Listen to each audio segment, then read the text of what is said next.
function is you have a slab where you're using your subscription. At a certain point in time, your subscriptions are going to end off your credits. After that, you go for a paid kind of a model, and is where we start making money. But until then, we don't. So what we get is a certain percentage of what you host on cloud. I'm telling you the deployment model or the partnership model, what works with Microsoft and G7 or any other partners for that matter. Now what Microsoft says is you can start making money using managed services. So when I say managed service, we had a lot of talk about services from last 2 days. We also had a discussion just now, right? So how many of you, even if you make a matter of like 3 months, I'm going to sit and study about all the architecture patterns while you're really implementing it, how sure that you know that you're going to get everything right? Maybe you know so many things that after you deploy, you feel like, okay, maybe I should have done something else.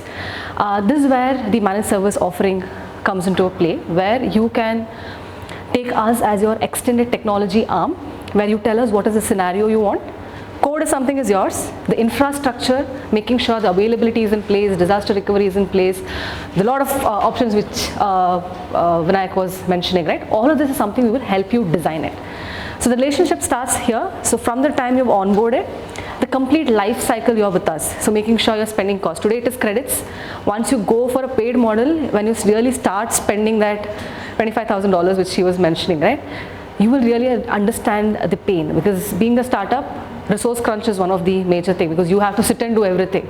You have to use some new services, you want to do a POC, you're the person who have to do. Same time you get a production issue, you have to jump out there.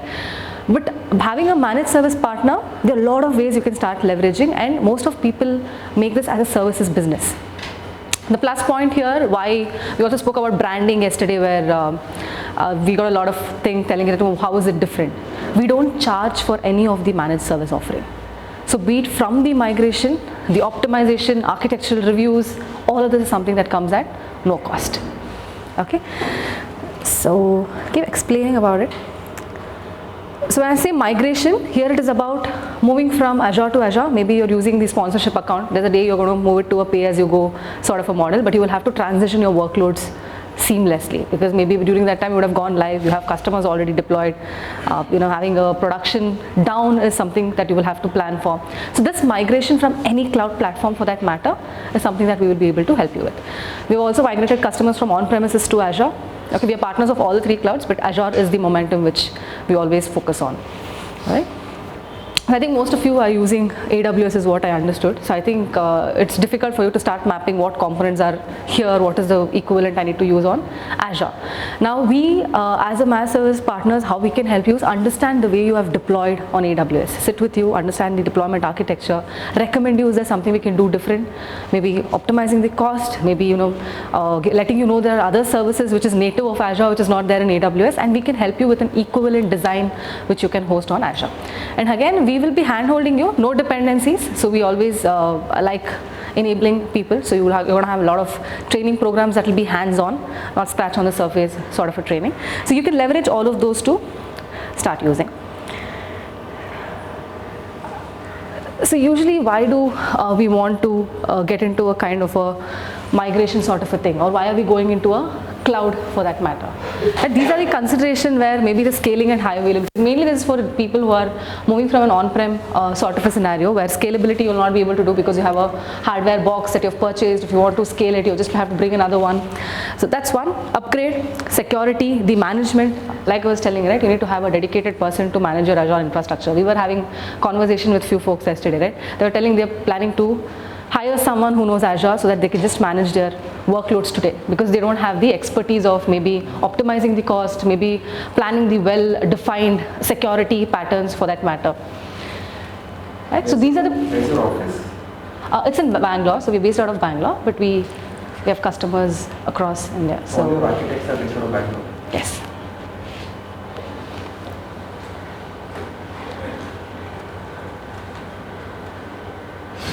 Right? And usually this is how the life cycle with G7 is going to work.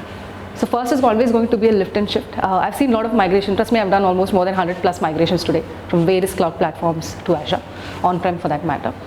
See, every challenge is what I see is, while we're doing migration, you want to plan other things as well, which is not a way that you have to take an approach of. You have to take a step by step. Always when you do a migration, it has to be a lift and shift. right? Because I've had scenarios where customers are migrating from AWS to Azure. I get to hear this, right? You don't want to do a lift and shift. They say we do a new deployment. You just give us the machine, we deploy our code. Trust me, that's not going to work in that way. Today we have products, we have around 5 to 6 products, everything is on Azure. If you ask our own development team to go deploy a newer version of, or maybe the version which they built 15 days back, there are going to be human errors, right? It's good you replicate the existing environment as is. Once it is stabilized for at least a week, you see everything is working fine, and then go ahead with next step of functionalities what you want. Right? So first comes the assessment and the migration. The lift and shift is what we usually go for. Second is, once we migrate you, all the other components like optimization, that's a proactive thing, we do it. So today you might ask us, how do we make money if we are selling all of this at no cost? Right? So we say we're not a discount company. You host it with us, we'll make sure you're well done in services, right? We have customers who are spending half of what they were spending on AWS today. By default, AWS platform today is 12 to 15% cheaper on Azure than hosting on AWS with the same services what you can get. Right? So cloud optimization is something that we drive massively because we believe in customer spending what is required. The only reason where we end up boosting our cost is because we don't know what the services does. You know, we don't really understand how does it function, because he was giving an example of Cosmos DB. I've had customers who just got a bill of 3.5 lakh. Right? And then they don't even know how that cost came in, because it works in a lot of ways. You need to understand the cost mechanism for it. Infrastructure is pretty easy. You just go spin up a virtual machine, you know, core RAM. But when you're using a PaaS component, you have to look into a lot of angles before you start using it. Right? Then comes is the main place where I think we're blocking a lot of using the Kubernetes. Maybe we are trying to make it as serverless. Most of them are cloud born, so already you guys are using it. But there are people who are still in phases which they want to upgrade. There are a lot of customers who are still using virtual machine and wants to slowly upgrade. So these are the migration services that comes. One is the infrastructure migration that includes the virtual machine and stuff. Data migration is again, maybe you're moving from MySQL to here, because virtual machine is simply about replication. But when you're using a PaaS component for migration, there are a lot of factors you need to look into. Right? So we had one of our friend yesterday who was talking about migrating the Aurora MySQL, which is there on AWS to Azure. What is the way of doing it? They've done almost 3 to 4 times, but could not execute or successfully migrate it to Azure.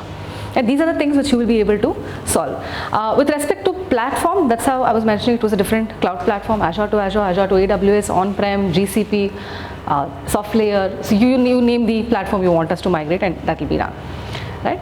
Application migration is where you have a monolithic, but you want to convert. We're talking about Azure functions. Now, how well are we known? Because we're using Lambda functions on AWS. What are the tweaking that is required for us to run the same on Azure?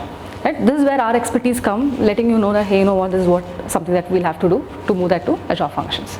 Typically, how much time does it take to do the entire architecting and the migration? See, if it is a well-focused one, it should not take more than a week, including the migration I'm talking about.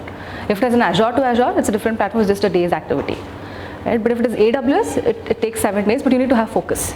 So you cannot have like, let me do this now, let me do this today sort of a thing. Because when we start with full josh, and later you get a production issue and you're like lost. Right? So you need to at least, that 1 week of dedication is what is required. So that's... And the re-architecting process? That depends, because re-architecting phase, if it is moving from infra to platform, because this goes hand in hand, right? Because the equal responsibility goes with where you're hosting it, also with the application what you've built. I've had scenarios where customers say that after I move to this architecture, it's not working fine. You see the utilization of the services what you're using on Azure is well maintained, but maybe your application does not have so much of intelligence to maybe work in that, but it goes hand in hand. And now you always have that fight between the developer and the infra guy, right? It's a problem with you, it's a problem with you. None of them want to take the ownership. But if you sit focusedly and understand where the issue is, but that activity takes time. But again, if it is with dedication, we have moved customer to serverless, I think 1.5 months with the enablement completely handed over, right? So that's about it. So journey again involves some assessment, design. So TCO, the pricing is something that we really give a concern. Change management, and what is your future roadmap. So basically in G7 we have something called as cluster system for any kind of support or any lifecycle management on Azure. Today you don't have any service provider. I think this is something that we've learned down the lane. So I can understand the startup's problem, because we ourselves started Cloud Division I think 3.5 years ago. Today we compete with people who are 20, 25 plus years in the industry, but still we won an award of Country Partner for the year 2019. Right? So that's the pace we have grown from. So we've seen money from zero. Today we spend approximately 140 crores per month. So that's the revenue we make. So these are the few tools that is used for migration. I think most of it you would know. Azure Migrate is one, Site Recovery. MapIT is an assessment tool. You have a dplanner, again that is an assessment tool. rsync, this is actually an old mechanism of replicating your existing machine. And you have scripts which we ourselves build. So we like automating a lot of stuff, because that's something that have less error to be prone, because you don't have to keep enabling people. You just understand the strategy and you just get it automated. Right? Why should someone migrate to Azure? So I think a lot of us are here ISVs, if I'm not wrong. So we have a product which we're selling it to customer, right? You get customers who say, I want to host it on AWS, irrespective of you like Azure. We have customers who say, we want Azure, but you don't have an expertise on Azure, but with the respect of your customer likes or not, you need to give them the platform. Understanding the platform makes it easier. Second, you don't want to service both of these, but you want to have a bridge sort of a thing between different cloud providers today and get it done. So that's one point of it.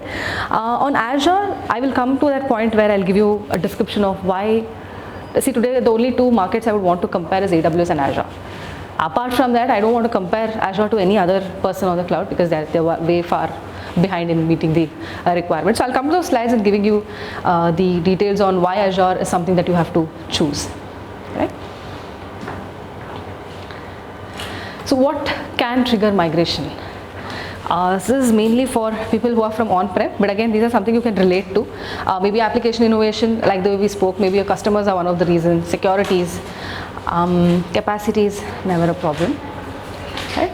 Azure Migrate is one of the tools which I was talking about. So we had a nice discussion yesterday where Latika was saying, right, use the services that are already available, don't try doing something new. So Azure is a platform which gives you a lot of native services to migrate. It's not just migrating from a different cloud platform. Today maybe your customer is hosting in Central India, right? Maybe you get a customer who wants to host the same thing in East US. That's a region to region migration, right? That is also something, is a migration. So you can use these tools to help you automate the migration process and seamlessly. Today, just imagine if you have a virtual machine. I'm not sure if you have worked in the behind scenes where you have the virtual machines too, you've taken a backup, you want to restore. Can you imagine the effort it takes to backup, restore, making sure the versions are right, making sure checking all the hardening parameters. It takes a lot of time to do it, right? So all of this is made easier and with very, very minimal downtime. The reason I said 7 to 15 days is just because of the luxury Azure is given with a lot of migration tools as such. So this is already an approach that you'll have to take. So that's what I was talking about. First rehost, that is first do a lift and shift. Refactor is where you want to move certain things to PaaS where a very, very minimal code change might be required. Best example is our S3 bucket, right? So you have code which writes and reads to S3 bucket. Now you want to use the same thing on Azure. Azure has a blob storage which you can make use of, but the code change of just changing the line item which just drops and picks to the SDK of the Azure blobs which they're providing. Right? It's just the 3 lines of code of swapping it. So this comes in refactoring. But when it comes to re-architecting is where it requires time from both the teams, where we sit and understand how the flow is happening, understand the components. Because the more time you spend on understanding, the lesser time you require in deploying. If you don't understand first and we jump to deploying, then the project will end for 6-7 months. I have customer scenarios where the migration is stuck for 3.5 to 4 years now. Right? I've seen it fail because most of the enterprises, at least for that, you have some developers who have built together, right? Then ultimately the person leaves. Now there's no documentation sort of a thing. Today I think we still see, I'm sure you can compare to yourself, you have done a modification in the morning, but in the evening you've forgotten what it is and you don't want to document it because you don't have time to do it. It's not that you deliberately do it, but you don't have time to do it. So all of this is made easier if you start making a note of what changes you're making and have that one phase. Don't keep dependencies within your team so that when you're trying to do anything, any kind of an innovation on your application, it's easier, right? Because you know what you're doing. Once you have re-architect, then comes the rebuild and new. So until re-architect, we are still in the phase of, maybe an infra pass. Now you're going to a serverless sort of a model is where you can come into. So all the Azure functions we spoke about, logic apps for that matter, all of these comes under the re-architecting phase. Right? So in the rehost, these are the things that will be considered. That is the assessment, migrate again. So what are the things that we collect during the assessment? Now the assessment for each platform is different. If it is an Azure, if it is an AWS, understanding the deployment architecture. If it is virtual machine, digging a little deeper to understand what is the type of OS version you're using, kernel version, what is the file system type, right? All of the things that is something you will have to require. But once you have this assessment done, migration can be done in phases, it can be planned because it's just about replicating and failing it over, right? And we understand that you cannot just bring down any point in time. So in 24 hours, so you can use our time slot because we work 24/7, especially doing migration sort of it. Choose your time slot. You want to do it at 3 o'clock, we are available. And the effort from your team is not required. Until unless where we want you to key in the username and password because we don't want to take the ownership, that's the effort we would require in validating it. But apart from that, most of the things are something that we will be able to help you out with. So this is one of the tool for migrating. So Azure Site Recovery works on volume shadow services technology in the backend, right? It's a blob to blob copy. This solution is used for disaster recovery as well as migration. Now the beauty of this is a native tool of Azure, it's not there on AWS. Today if you want to migrate, you need to buy Cloud Endure, $99 per machine.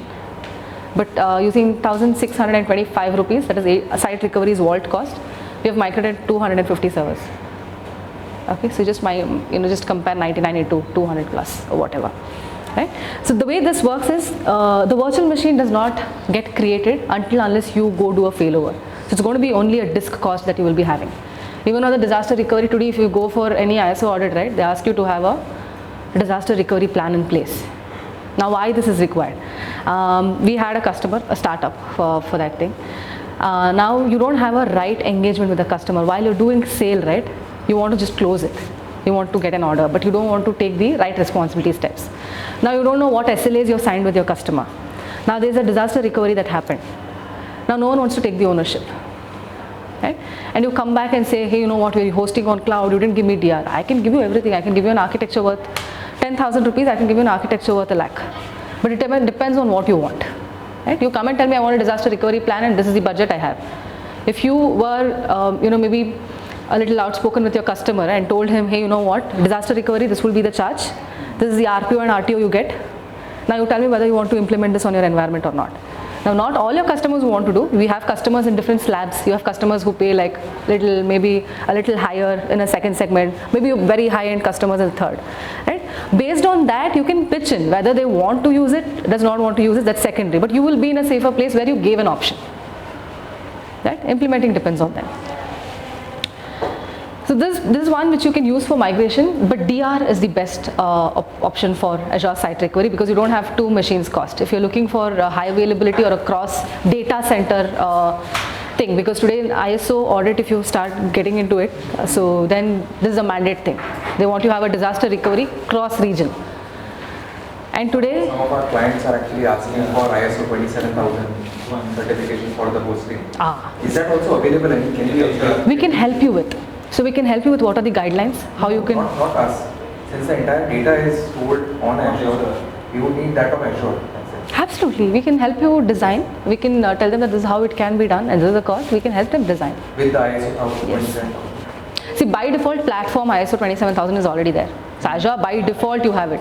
If you go to Trust Center today, you can get hundreds of documentations telling every 3 months, every a year, whatever single version is there, right, they get it done. So for the platform, it is by default there. But for your workloads, is it there is the question.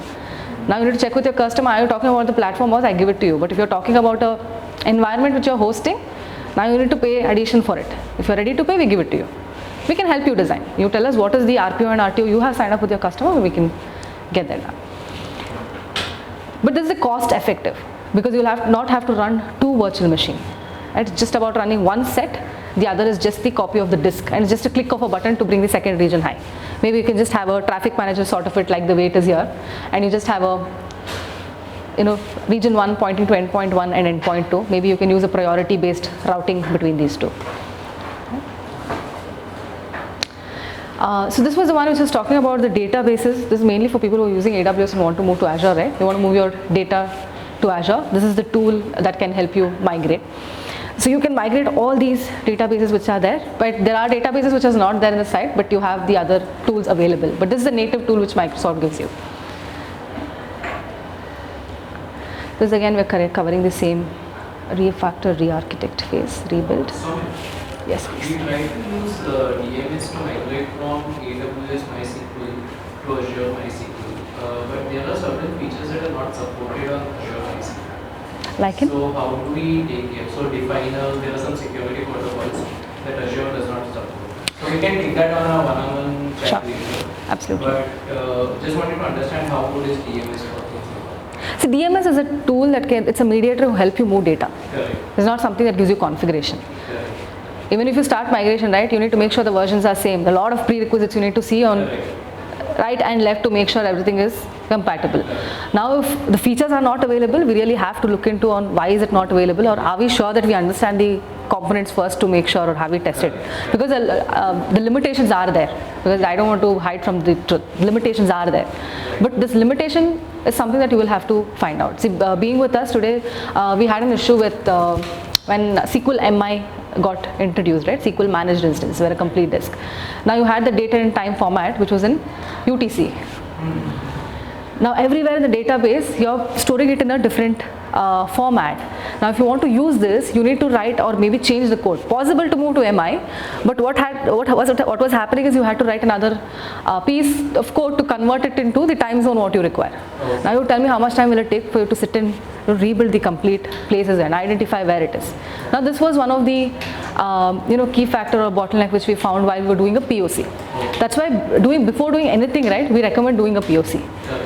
Because the platform is different. See, AWS has been in the industry where Azure is. We need to accept the fact, right? So, but this is something that you will be able to avoid if you understand it better.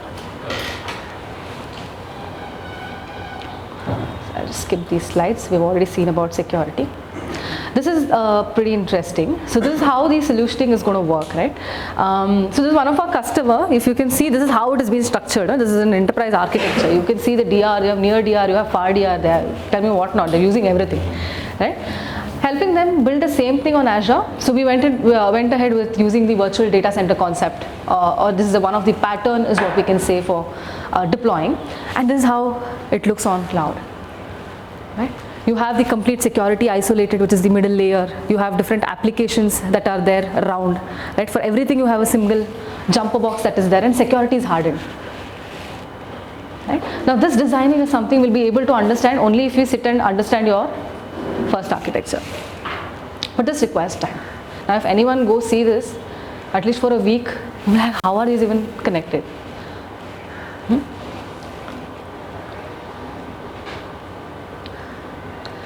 Okay, I think here comes the main picture of, we were talking about AWS, why is it, or Azure, why is it better, or why should we prefer Azure is what is mentioned here.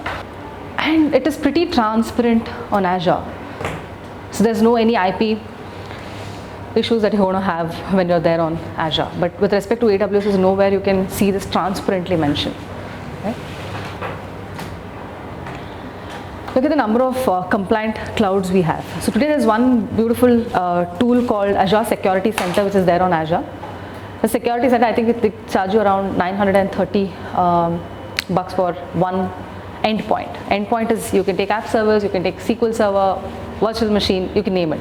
Now this makes sure to traverse between all of these compliant certification to let you know where you stand. You get a score based on this much. What is your score? Right? Now there are different verticals is what I can say. So we had a friend who was in health domain, right? So we have people who are in health domain.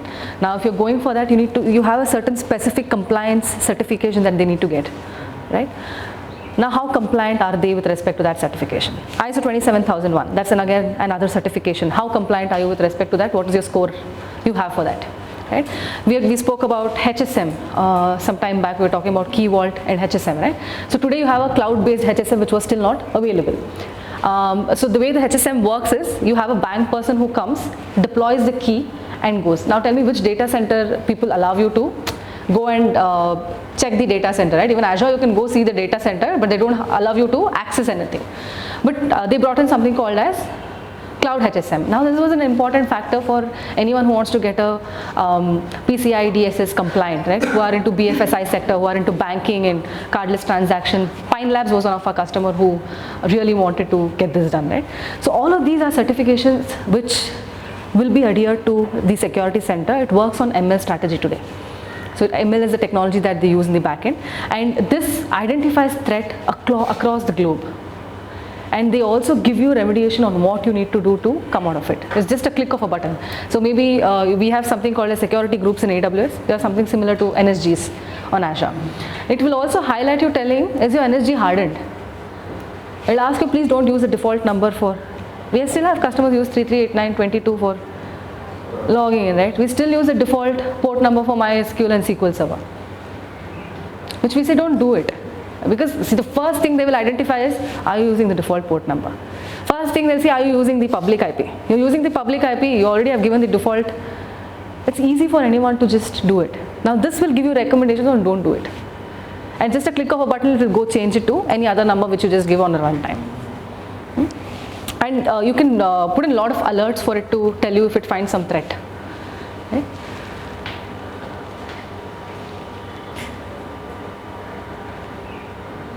And Microsoft Network is one of the second largest in the world, and first is US government and not AWS. Okay, so we stand second in the network thing at least. And let me try if I can zoom in this. Can you see this regulatory standard compliance status? You can see this, right? So it says for Azure CIS, out of 26, only 5 is something that we have passed in regulatory. If you see out of 21, only 16 is something that we have passed for PCI DSS compliant. That's mainly for banking people, that's not something we require. ISO 27000, out of 22 I have passed just 8. Right? This will give you the scores. And if you see each of it, if you can start giving the tabs, right, it will let you know what you need to do for us to get that done. IAM roles, today I have customers who have one username and password used across the team. And something goes wrong now, nobody wants to take the ownership or blame themselves. So you're starting new, make sure you're in the best practices, no matter it takes a day's effort. Structure it well, give the right IAM roles, give them the right ownership required so that you don't fall into such kind of a category. Okay. If you can see towards the left, right, it also tells you what you need to do. It says install system updates on your machine. So I have 8 machines, out of which I don't have even a single resource that is being passed, right? It says install monitoring agent for 1 machine. Right?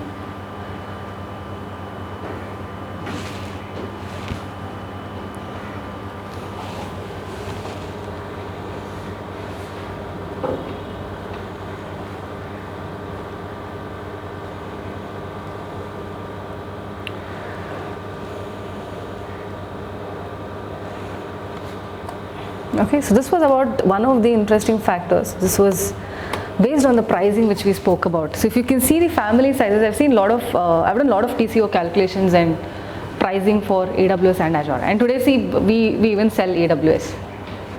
We are partners of them, but Azure is something that we focus on because the support you get from Azure is something that you can get from AWS is what we feel. So if you can see the size of the machines, right, this is the same family type. I've seen giving T-series for production machines. T-series is not meant to be given for a production machine. It's meant for UAT and development because you get a baseline CPU. It does not have a dedicated ECU units, right, which is equivalent to our ACU units on Azure. And then you claim that the prices are different. not going to work. So if you give the actual speed, right, so you can actually see the cost. In the first example, we're using D13V2, which is the same family as on AWS today. AWS you're using R series. If you can see the price change and the clock cycles for each of it. We're almost 35% faster on CPU, even the price is same. If you can see the second one, Azure is cheaper and 42% faster CPU than the one. So this is just for two sizes you have taken. If you really want to get into that insights of having the performance, you can do it for any family size where you yourself can take in that step of doing it. Right? First thing, you pay more. Upon that, why do you have to get the performance impact? So this is for the DR scenario we spoke about, or the migration which we talk about, right? So these are the 4 scenarios which we've taken for a DR. Think you're doing a DR from Azure to Azure. This is the cost that you will be spending, right? Azure to on-prem, you will be spending so much.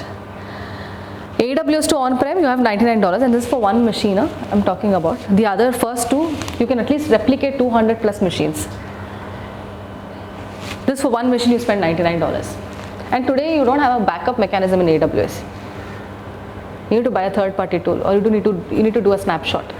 I'll show you Azure backup, and you will never look for any third-party solution. It's just a click of a button, you can replicate that machine. And it's incremental, it's cost effective. And snapshot today, we use it for a different reason. Usually, why do we need a snapshot? It's just about, maybe you want to do some kind of a testing and you just take a snapshot, use that machine. That's not meant for a backup. Backup is a solution where you need to have a restoration plan. Maybe you need to have first time it's a full backup, then you have an incremental backup, and then you have a different retention points, and choose the one which you want to restore to. You don't have that beauty today on AWS, but on Azure, you have the leeway of using it. Take me to a point in time, kind of recovery, point in memory. That's different, no? So when you're talking about point in time recovery, when it comes into picture, you don't have that differentiation sort of restore. You can just choose the time where you want to do it and do it, but it does not happen in an incremental. If you want to do it, you have to take another copy of it and get it done.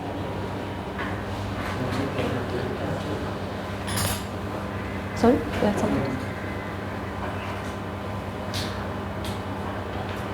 Okay. Why partner with Microsoft? So I think most of us are here for GTM, is what I understand, because that's the main thing we want, and we have the lost of customer base. And today we have no harm for AWS. AWS is one of our biggest customer for Microsoft. The licenses you're using on AWS comes from Microsoft, right? So they're one of our biggest customers as well. So that's about it. And what makes it different? So you will not have to pay for any of the services. Today you guys are using sponsorship. You might ask me, we are spending, you will not get no cost. We believe in customer value, right? We say we walk the journey with you, because someday you grow, we grow, right? We can work together. You can let us know optimization you're looking for. From today we support you. You don't have to wait for you to exhaust and do it. We don't charge you a single penny even now, like you're doing with sponsorship based off it, right? Any architecture reviews, you want to do migration, we do it at free of cost even now, though we don't get any benefit out of it. But someday once you exhaust, at least a little ROI, stay with us at least for a year, so that we make that 15% from Azure, so that we run our business, right? But apart from that, you will have key to everything that we do. We treat you as the same customers who pay for us now. We have customers paying us 1,000 rupees who gets the same value, and we have customers who are spending 6 crores per month get the same value, right? We have 800 plus customer base today. And you get a dedicated support, you get a dedicated technical account manager, and support is the main factor which I want to talk about. So I'm sure you would have raised tickets on AWS, you would have raised tickets on Azure. I don't know how your support experience has been, how many times you have retold the same issue again. By the time they come back, you've already solved the issue by yourself. There are a lot of scenarios that's happened, right? On AWS, if you want to take a support today, you need to pay $66,000 for a premium support. On Azure, tying up with G7, you don't have to pay anything for support, and you are unlocking with premium by default. You get access to level 2, level 3 people directly and without cost, right? So that's the leeway you get from it. And all the other things which we spoke about, right? Making sure, so it's mainly you can take us as your extended technology arm, like you just talk to your team. Maybe they're sitting in a remote location. You have 8 people that will be aligned to you, specialized on your technology stack. They understand your architecture well. They know what you do, so you don't have to reiterating them. They make sure your updates are in time. Maybe your security patches are done in time. validating your environment, month on month, understanding how your billing is going, highlight you if it is going more than what you thought of, telling you how you can optimize. All of this is something that is a proactive support. Until now it was reactive, where you raise a ticket and people get in touch with you.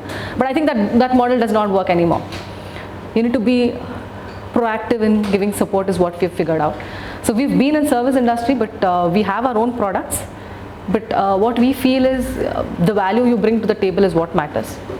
And we believe in long-term relationship and having customer for life rather than charging and not giving you best support for it. You have partners who can pay for it, and we had customer for Pine Labs. I think I can give you the name as well. We had AWS quote 17.5 lakh for migration from AWS to Azure, from on-prem to AWS. Now we told we'll do the same thing for you free on Azure, and with cost benefit, with optimization, with unlocking the complete thing without even paying support fee for it. Right. So these are all the service offering that you will be getting if you are with us. From the implementation, you don't have to have an Azure tech team with you. So you can just treat the 8 people are a part of you. You don't have to pay them salaries, we pay them. But you can completely utilize them. You have an app where you can see who's online and everything. So you can just directly chat. You can give them a call right away. You will have people available 24/7. Okay.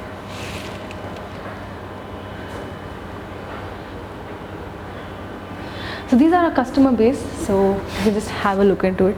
So we spoke about Udaan. Yes, they are on Azure. So we have Quicksilver, we have Fasos, we have Elastic Run, we have Everwell, we have NCDX. I don't know if NCDX you guys are aware of. National Commodity. So they are with us. Pune Urban Bank, they are with us. Move and Sync with us. So these are few. So we have 800 plus. So you can just look into our website to find more of the names. And Subex is one of the best story which we can say. So they were on AWS and moved to Azure. The cost optimization they saw was around 40% after they moved. Right? So by default, Azure is cheaper. All right? So it's almost 12 to 15% cheaper by default. You just move from the platform. And upon that, we guarantee you 15% of optimization once you move to Azure with G7. So e-retail, they are the e-commerce site. BigBasket works on their technology there. Quicksilver, Pine Labs took over Quicksilver. So I think we had a friend from Kela. I think you will know Kestack. I think he would know the Kestack or Good Methods. I think Fcon is one of the, these all are startups like you guys, right? Fcon, you guys know the Fast Track that is coming to picture, right? It's their product. So they work in your complete Fast Track, from moving to the toll to the banks and all of it. The application is the heart built by Fcon. Right? They're completely on Microsoft stack, but. So these are few of our customers who spoke about us. So you can go to our website, you'll be able to see that Nolscape is one of the customers who moved to serverless architecture with G7. And we don't believe in implementation, we believe in enablement. You might ask if you enable and they might someday move away, what do you get? But that's what I told you about, right? So it's just about value. So maybe you just have got that knowledge. So at least in a month we have 3 trainings that we do for our customers, at least 5 days each, based on the technology, what they want. So there's a technical account manager who asks you what is your roadmap. So their KRA is defined in such a way that they meet you every quarterly once, understand your roadmap. Right? Maybe you don't have bots in like next 2 months. Maybe in 6 months plan you do have it, right? So understanding and giving a tracker on how are we going to reach that is a technical account manager's job.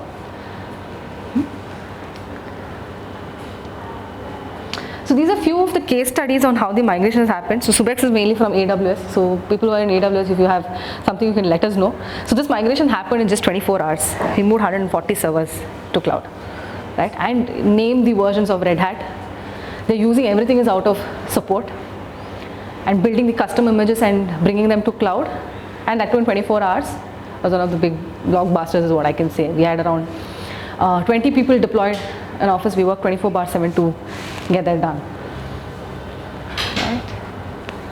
Oops, this just trumped.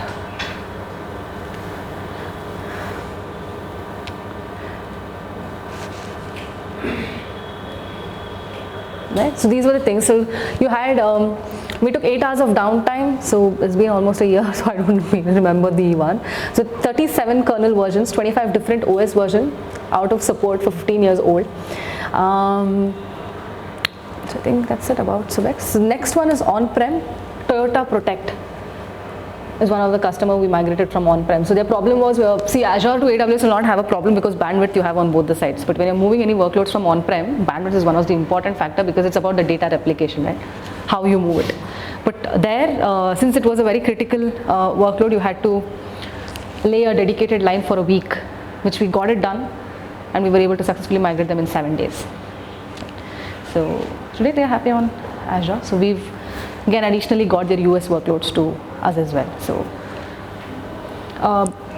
next is Hechna Block. They are again from AWS to Azure. So mainly on the tax expert, where you can file your returns, right? So that's the job they do for. Again, this was this, and S3 bucket was one of the main components because they had a lot of data which they had to move from S3, and they had to be done at a very minimal downtime because while we migrated them, it was the peak period of the tax enrollment cycle that was there.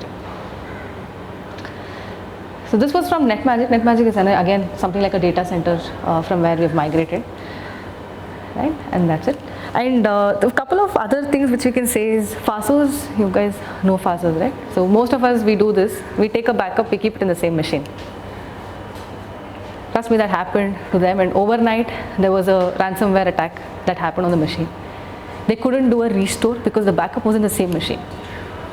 Now understand how important the backup solution is, right? So we just had a website hosted with us, but you get a call at 1 o'clock in the night telling that, hey, you know what, this is the problem, can we have the same setup done on Azure? So which we finally helped them, and overnight Azure was able to get Fasos workload. So Fasos host with us now today, I think they're with us. So they've moved the AWS workloads as well with us. So that's how the journey is going. So until you figure out what your customer needs, right? So we always say, give us your problems, because we like understanding and solving the problems for you, because we want you to concentrate on business. So if you start sitting and thinking that let me learn Azure, let me do all of this myself, we're not going to reach in the pace where we're looking for. So rather leverage the support you're getting. Microsoft has chosen G7. That means there is a exclusiveness of why G7 is something that you have to go for, and you don't have to pay for it for now, right? Until you are in sponsorship, you're ready to explore.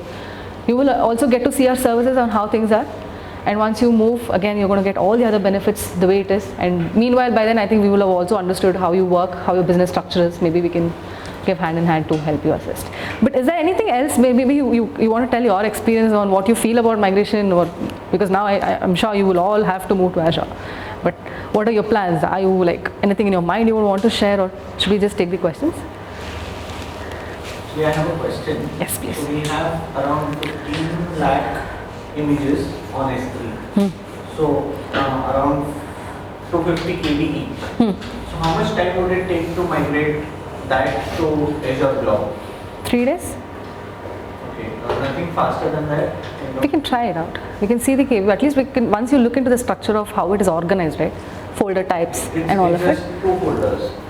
And inside each folder there are around 15 lakh, like 10 lakh images each kind of. We can run parallel jobs. We can maybe use Azure Data Factory to get it done. But at least 3 days will be good enough.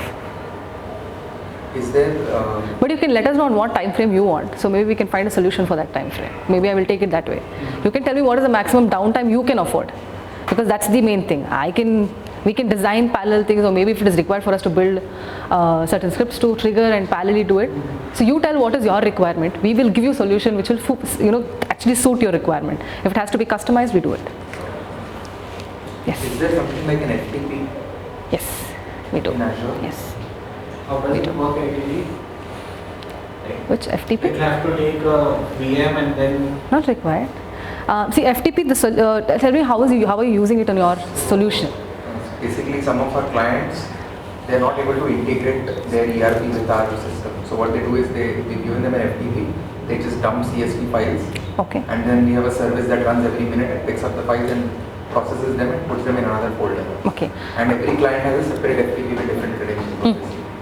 So what you can do is you can use Azure File Share. I don't know if you have not heard, if you have heard of it.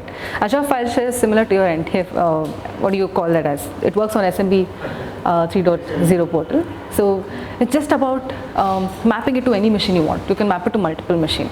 So what you can do is parallelly create more than one container, each container for your customer. And you can use the SDKs of the file share that is available to literally start pulling it from that. But we want the customers to, so the customers want the static IP wherein they can put it into it. So usually file storage, file services don't give a static IP to any hard disk, right?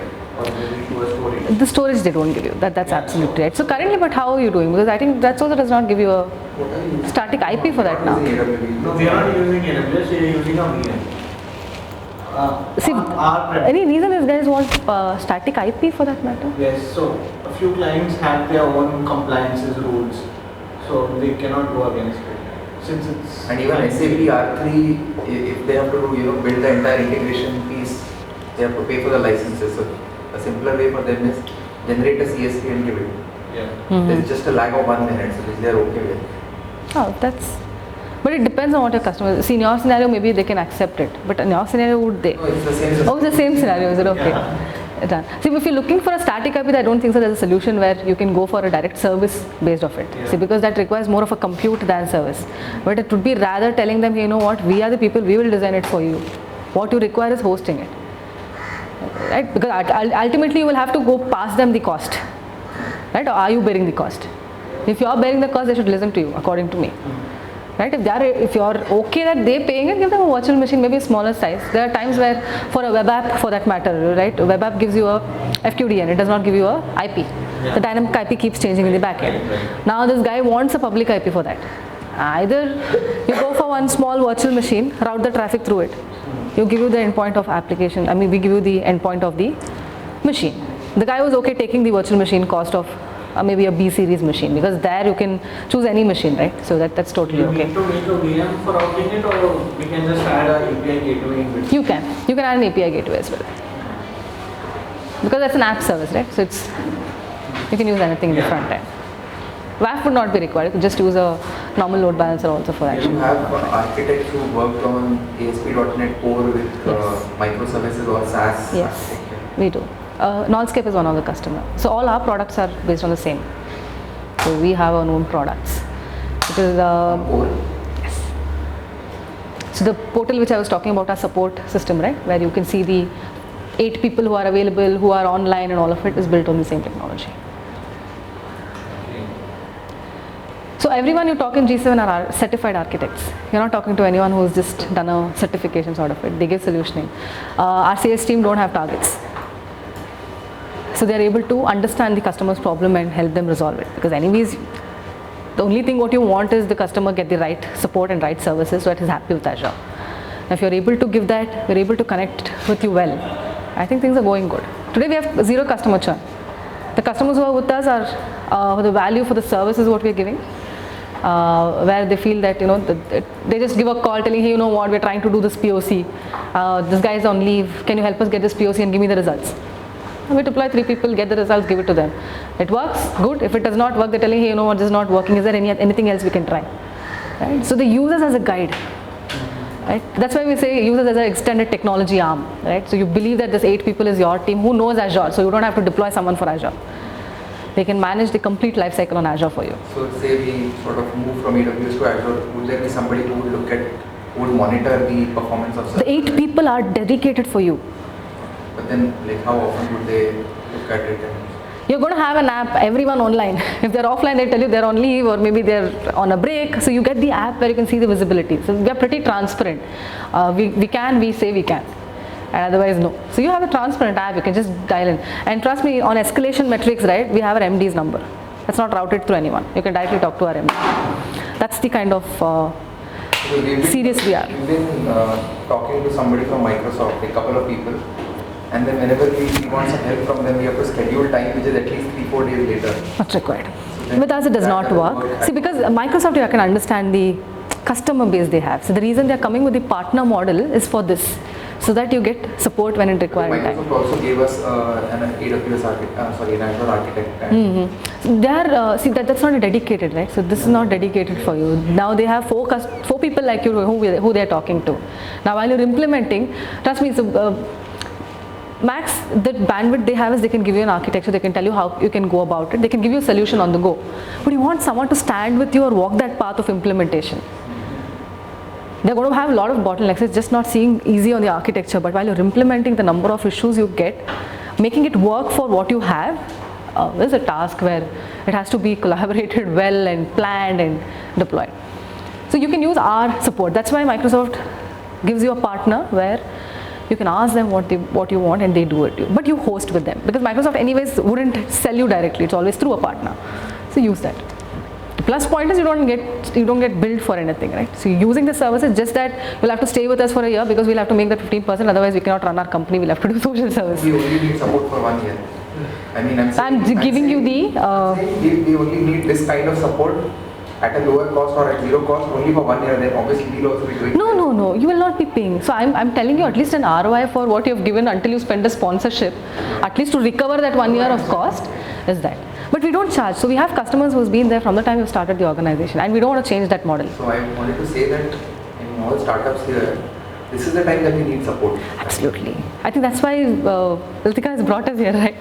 So the right time where you can start, because this is the time you require enablement, where you need to explore and get it done. So make use of it. So let us know wherever you can pitch. So you can give us a call at any point in time. So we're here. So migration is something that we'll be able to do. So just requires a walkthrough. And Jessica, who is there from your team, Different matter. How do you know that? I had spoken to them once. Ah, okay. Nice. They're from our So organization. before Emergex. हाँ, ठीक है. Nice. So you're from which? I didn't get to know your name. We're based out of Pune. Pune, okay. I'm not from the sales side, so think that, so you can come and talk to us. Is there anything required? Right? Thank you so much.